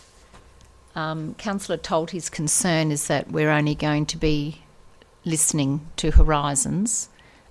Community will be involved naturally, and Councillor Bishop's now ensured that we're putting it in the motion. But being cognizant of previous community engagement process. I mean, we know the community process is going to happen, but I'm just thinking with number 5, doesn't that address... I don't think that's what the council... Well, this is what I'm asking. Are we ensuring that Councillor Tolte's concern is that it's just going to be Horizons that... Is that correct? I'm asking for clarity on that. I'm just going to bring you back to the amendment, but that we're discussing at the moment, because you're kind of talking about... No, but I'm wondering if the amendment does address Councillor Tolte's concern in that we are expanding that consultation process. No, it's just no. Sorry, it's just basically saying we'll acknowledge and be cognizant of the work that's been done previously, which is probably about 6 years ago now, or 7 years ago. Roughly, so that's what it's saying. It's not ensuring we do future community consultation on it or have the others. So then I'm agreeing with Councillor Tolte that we might be restricting. Can I have clarity through you to Councillor Tolte? Because we didn't discuss this part of it yesterday at the meeting. I'll ask the officers to respond. Louise. Thank you, Madam Mayor. The report does actually say that once Horizon Foundation plans are firmly established, that there will be a willingness to engage with community groups who have expressed interest in being part of the project. We're also looking at a strategic plan with Indigiscapes to look at the balance of the site, but quite happy to bring information back to councillors for consideration of other uses. There have been a range of things that have been suggested over workshops in the past, but we can always bring something to you in a workshop if you'd like. Okay, reminding councillors that we're debating the amendment, not the whole item at the moment. We'll come back to the whole item once we've decided whether you will accept the amendment, which is highlighted in yellow. Are there any speakers? Okay, so councillor, we are going to vote on the amendment. Okay. Well, I don't know that there was actually any other discussion. I don't think there was. Well, I don't think there's nothing to sum up, but I'll allow you an opportunity to comment because no one spoke. We had a question. That was. Oh no, we did. Sorry, I apologise. We had Councillor Tolte. Indeed we did, thank you. Which is good to have different people's views and express them and share them, because we all learn. And what I'd like to acknowledge is that when Councillor Tulti was saying that she had some other views about what she'd like to see on the site, I think it's very important that we acknowledge we are the elected representatives. We obviously will be part of the concept plan that will be developed in conjunction with Horizon and Indigiscapes and as council. To drop dot point 4 would be to take out the importance of having a vision for the site and its future. So I would, if I may continue, sorry Councillor, I was just interrupted there for a moment. So I'd just like to... Sorry Councillor, can we talk to the amendment, not to the whole motion? The amendment would in fact affect the removal of dot point 4, which was raised, would take that whole process of having a vision and acknowledging those residents, which is what I'm proposing, out of the future deliberations on the site.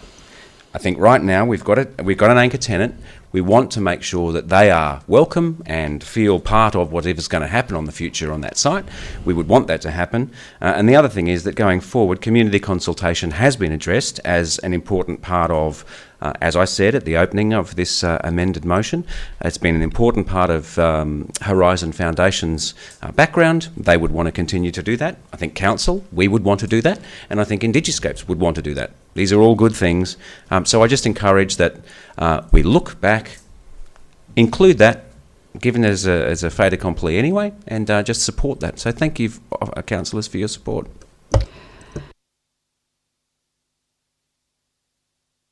Councillors, you have the amendment to vote on now, so I'll put the amendment to you to support that. Those in favour? Those against? The motion is carried. Those in favour? Councillor Bishop, Councillor Beard, Councillor Elliott, Councillor Edwards, Councillor Hewlett, Councillor Hardman, Councillor Ogilvie, Councillor Boglari. Those against? We have Councillor Gleeson and Councillor Tulti. Now we come back to what is now the motion. And do we have any further speakers on this item now, Councillor? Oh, we have a heap, okay. I'm just trying to think. We must be speakers against, actually. Speaker against, Councillor Gleeson. Thanks, Madam Mayor. Once again, I'm probably going to go against the grain on this one. Again, I disagree with the use for the site. I think I've raised it in the past. We could and we should have found a better facility or a better position for Horizon, and I think we've just wasted a massive opportunity in developing that, the only land that we own adjoining Indigiscapes.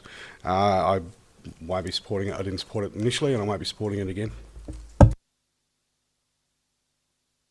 Speakers for? Councillor Elliott. Thank you, Mayor. You and I must be frustrated at this point in time, Mayor. This has been kicking around since 2006, councillors. You know, I've seen more false starts than Melbourne Cup. You know, I appreciate councillors want to have another look at this, but really and truly, we have done this to death. This is a 10-acre block. We've kicked it from pillar to post. Horizon is the best vehicle. We've had tenders, express and events. We've looked up every foxhole, and these people do it well. They do it well. Could, for Pete's sake, just give them the lease, let them get on with it. The more, you know, the last thing we stand in front of them again. I supported Councillor Bishop's amendment, but that's the obvious. That is the obvious. We're going to take all that information on board. But 9 years, even public opinion changes over 9 years. Just put it to death. Speaker against? Okay, if I might just, if I might just, I think, I'm sorry, don't. So councillors, I think in fairness, I'd just like to congratulate the officers who have been on this journey with us, and it's been the on again, off again, as Councillor Elliott has talked about. There's no doubt that in Redlands we're very lucky to have an organisation like Horizon Foundation who work with you know, not only our locals with disabilities but people from beyond.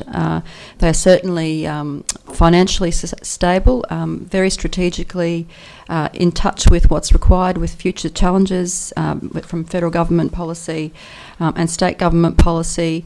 I have great faith in Horizon working with council and the broader community and delivering something that most people around this room, I think, will be very pleased with. Like us, they have a community agenda, and that community agenda also includes making sure some of our more vulnerable residents and people in our community have the opportunity to interact with other community organisations and have opportunities that sometimes they don't get in other places. And I think Redland City can be really proud to have an organisation like Horizon, and in fact to have attracted them to a very small portion of this site. There's still lots of opportunities, I think, in line with some of the concerns and visions of some of the councillors who may not support this today, but they are well placed, and they will certainly be financially sustainable to do that. And the best thing is it won't come at great cost to our ratepayers, and I think it's a win-win for council in my view. So with that, I'll hand back to Councillor Hewlett, and this is obviously an update as well. So no, sorry, it's this would no. Sorry, you're right, pardon me. I was just, the portfolio chair had actually moved. I was going back to him. You're right, Councillor Bishop. Thank you, Madam Mayor. Absolutely, Horizons. Congratulations to them for staying involved in wanting to find a home. This is a homegrown, non-profit organisation doing extraordinary things collaboratively, connectedly, and profoundly in our community. For them to have a home, I think Councillor Gleeson to suggest that you disagree with the use for the site is, and that you've got better ideas and it's a wasted opportunity. That's hopefully that's not. I'm glad that's not the reflection of the community view of the entire balance of the site. Interruption.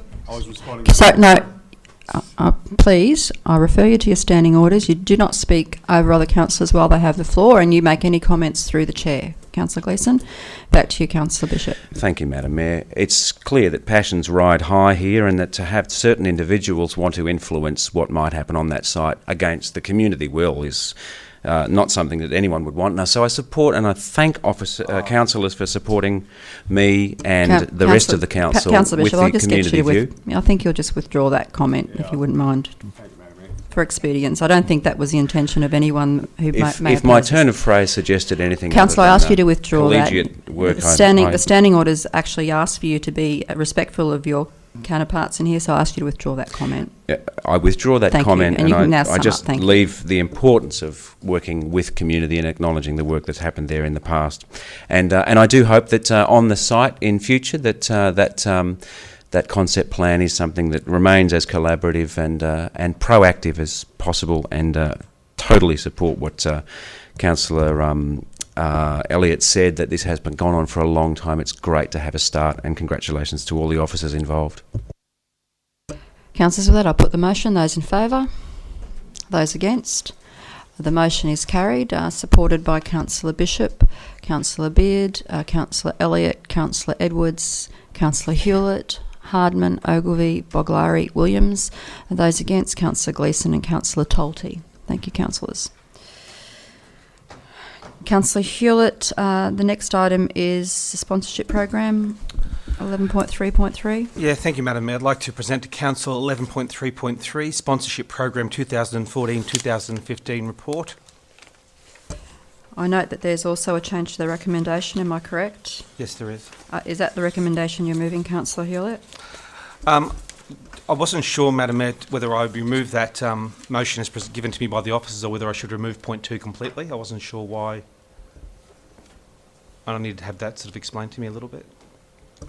Because I wasn't in attendance, as I said, so sorry, I'm not quite sure what the reason is. I have a suggested recommendation that Council not approve the proposed amendment about the fundraising event being ineligible, but I wondered why we couldn't just achieve that by removing 2 completely. So that would require a change to the recommendation, wouldn't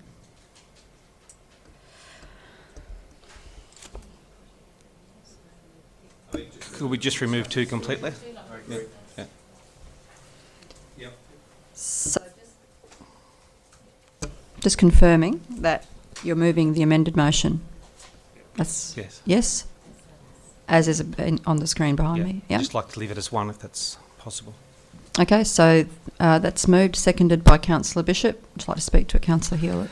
Thank you, Madam Mayor. The purpose of this report is to inform Council of the sponsorship program for 2014-15, including reporting on those organisations that receive funding, value of the sponsorship and the alignment between the funded activities and Council's corporate plan. That's basically it. Any speakers against, councillors? Speaker against, Councillor Boglari? Just a question, should we have all declared conflicts of interest because of the various groups that were involved in that might have got sponsorship here? No? Okay, we have previously, I just want to check, thank you. Legislation has changed since then. Okay, any other speakers, councillors? There being none, I'll... Councillor? Thank you for including my comment. I'd just like to acknowledge that with the removal of dot point 2 that there will be an ongoing discussion. Obviously, community grants and sponsorship are merged as a funding pool. Sorry, you want to... No, sorry, that's not the case. They're related, I should say. They're not merged. They are related, given that the $100,000 removal from that previous community grants has effectively gone into an officer who's been overriding, Councillor, overseeing. I've got officers shaking their heads, so I think we need to correct the record, Councillor Louise. Through you, Madam Mayor. No, they are two very distinct things. One is for a grants program and the other is for sponsorship to attract large events. I understand that you do want to workshop the two, but they are very distinct programs. Thank you. If I can just make the acknowledgement, yes, I understand, absolutely, clarification. They're two separate and as distinct categories, and they're overseen by, well, I won't go into any further into that, but I will acknowledge that the $100,000 went to setting up an officer role. Councillor, that's not part of this agenda discussion, this item. Let me just come to the removal of dot point 2. We will have a workshop where we'll discuss that, and that's certainly where we'll have discussions further about any future related changes. Just to correct the record, sponsorship is a very different program to community grants, and it has nothing to do with, and I know you've tried to raise this on two separate occasions, and Councillor, I ask you to stick to the item in front of you, and with that I'll hand back to sum up if I could. Thank you, Madam Mayor.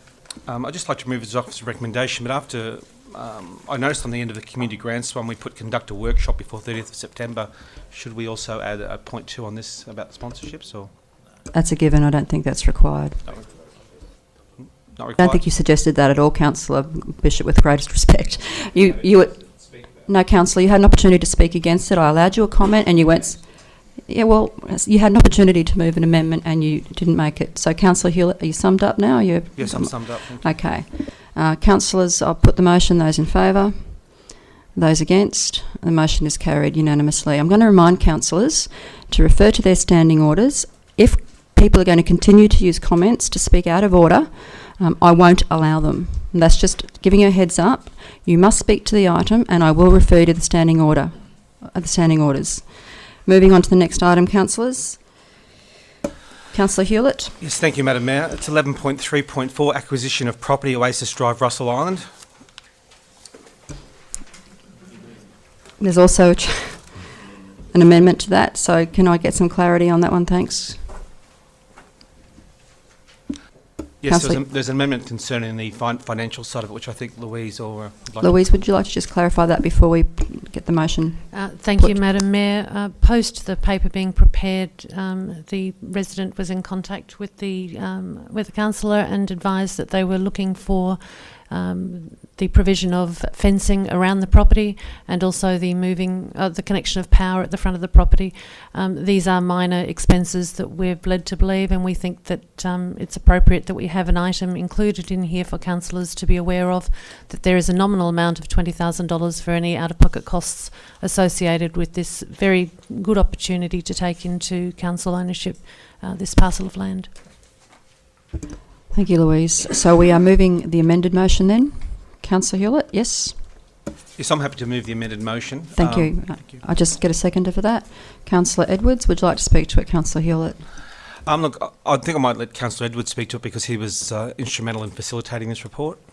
Councillor Edwards, have the opportunity to speak to it. Thank you, Madam Mayor.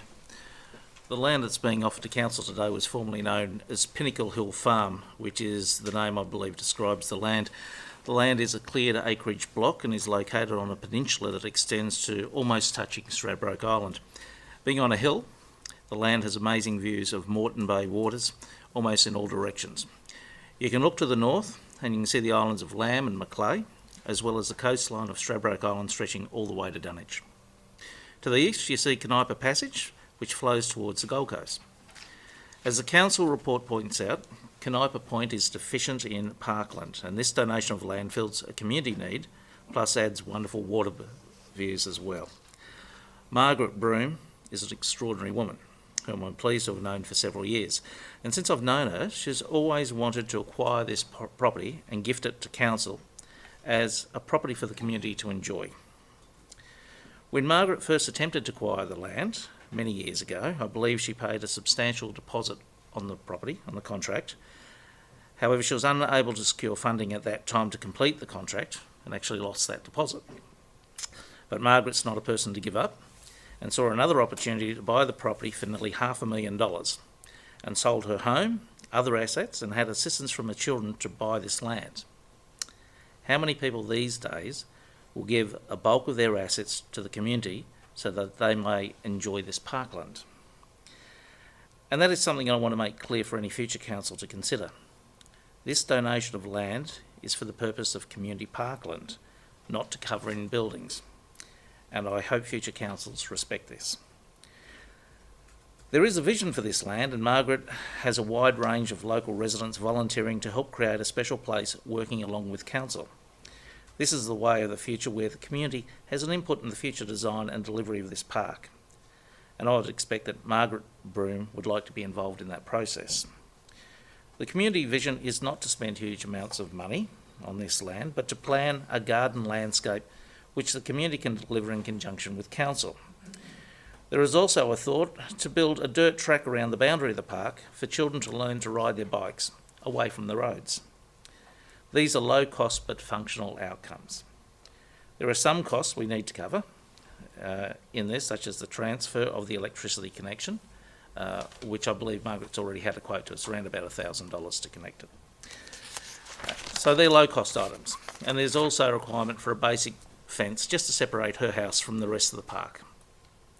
However, I'd like to be bold enough to recognise this wonderful gift by perhaps allowing for any funds that aren't used that we consider out of the funding there of $25,000, any funds that not be used, perhaps set aside for the community to buy some plants from Indigiscapes or get some small hand tools and help work with officers to plan a future vision of this park. I would like all councillors to be on the land the day it is transferred to council, and each of us to plant a tree or a shrub to mark the occasion of this event. Too often people ask, what is council doing for me? And it's refreshing and inspiring to see people like Margaret stand up and say, this is what I can do for you and for the benefit of our community. I'd like to thank Margaret and the volunteers who support you. This is community at its best, and I hope that we as a council can reciprocate in progressively improving this park for the benefit of our residents. Thank you, Councillor. Speaker against? Question? Councillor Elliott? I'm happy to support this. I think it's fantastic. But the councillor just alluded to some tools and thingos, and I think we're sort of... I don't think we'd be responsible if... I'm happy with that, but that'd be done on a different pathway, something like that. Don't have a problem with something like that. But I just think if we'll start getting...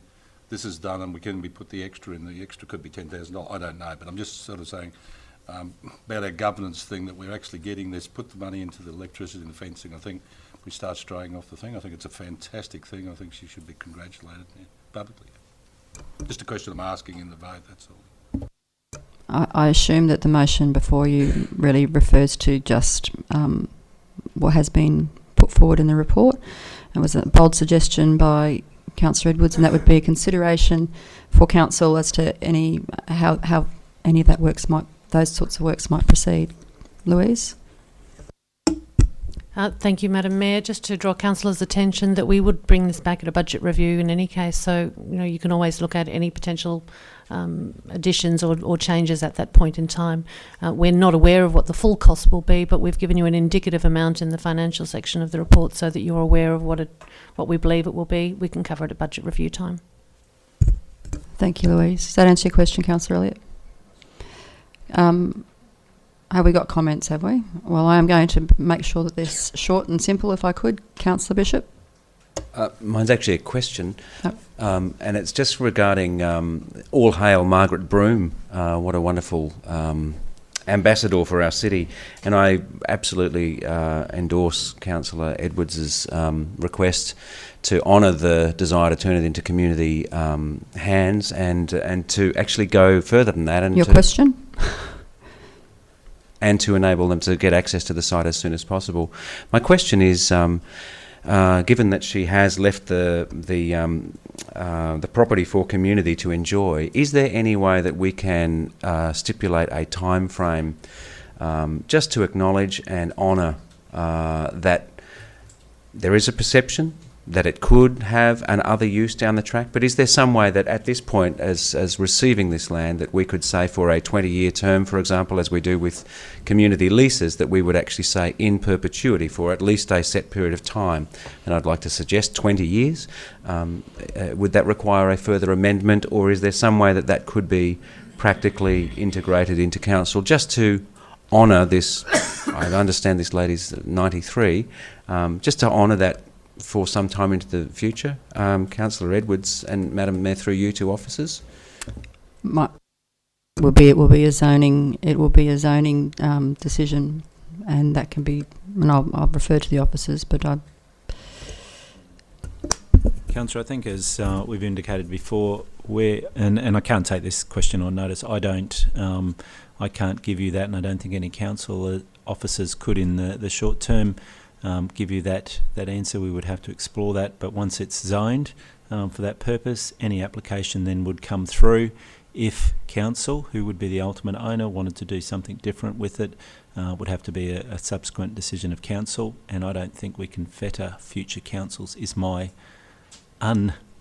informed answer. So we'll just take that on notice if you really want it, but at this stage we're not going to, we can't really respond. Councillor Elliott, did you have a question? I'll be wary on Councillor Bishop's suggestion, because that's opening up a whole can of worms. The community will start asking, well, how long's my park going to last? I'm very wary of that, and I think we should just leave that suggestion. We discuss those as mere council things rather than put it out there, because I think that's flagged that this council, we're going to put 20 years on this, and how long's my park? And I'm just a bit worried about that. That question's been. I know the intent. I know the intent, but I think it's a dangerous area to be in. Yeah. Councillor Bishop, does that answer your question? Yes, it does. Thank you. I just thought, out of respect, it was worth asking. Thanks. I think the zoning implications are our best opportunity to protect that land. Councillor Tolte. Thank you, Madam Mayor. I think while I appreciate what Councillor Bishop was trying to do, it could send a signal, as Councillor Elliott said, that would actually work in reverse from the perspective of community. I think Councillor Edward made it quite clear that the goal here with this very generous donation to the community is for this to be community parkland in perpetuity, and as far as we're concerned right here in 2015, that's not under question. I would like to just note in the motion there that the amount of budget that's been allocated is also to cover any future investments required in clearing, maintenance and infrastructure costs in turning this piece of land into a park. So, and we have our bush care groups which are afforded tools and so forth through a different program. So I think what Councillor Edwards has suggested can be covered in what's proposed here anyway. So I think it's a very good idea. And certainly thank you to the generosity of Mrs. Broome and her family. I think that that question has been answered, that this is really basically about covering the costs of transfer, etc. So anything else will be subject to further budget reviews. Any other comments, councillors? Yep, no other. I'll hand back to Councillor Hewlett to sum up. Thank you, Madam Mayor. I'd certainly like to acknowledge the generosity of Margaret Broom as well. I know that part of Russell Island extremely well. I've driven along that road in front of that property many, many times. It is a beautiful part of the island, even made more beautiful by the fact that you can see Coochie Mudlow from there as well, I think.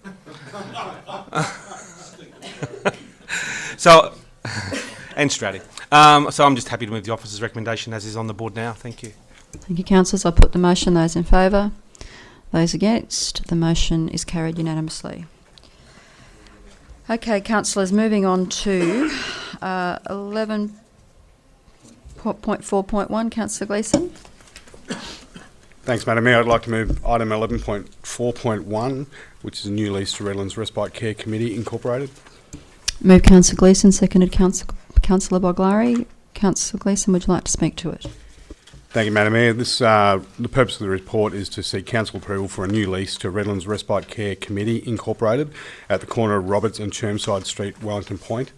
This is an existing tenant in place, so this is just going to allow the current arrangements to continue on for a further 10 years. So it should be a fairly simple one and a good outcome for the community.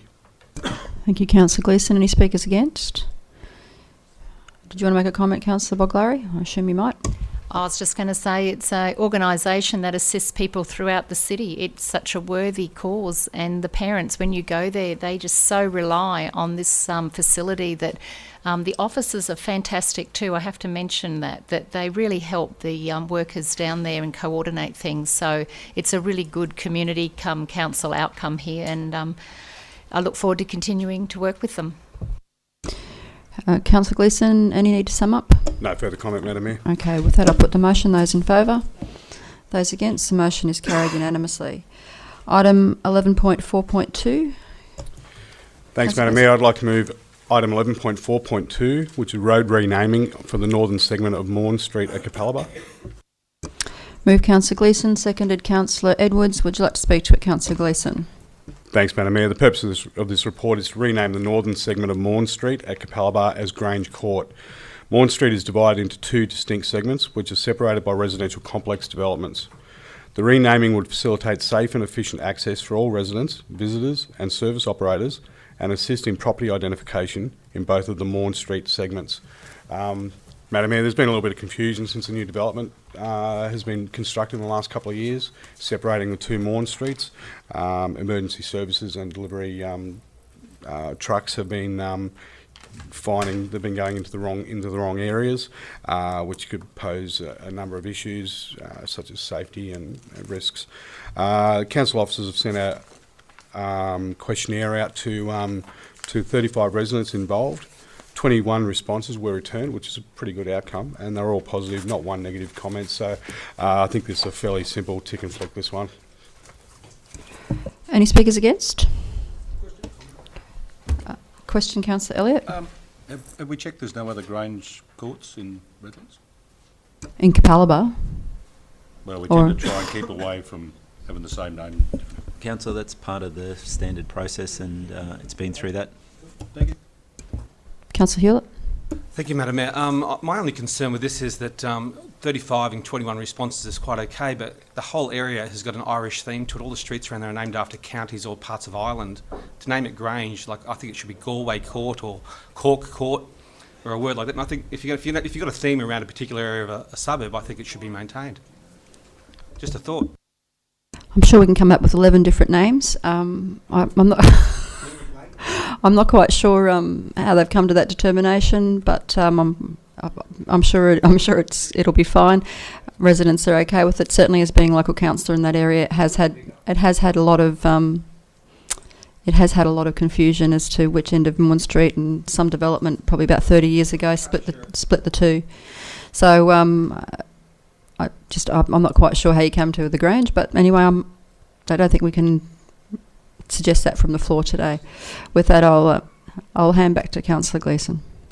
Thanks, Madam Mayor. The suggestion of the name change to Grange Court was because the new development is called the Grange.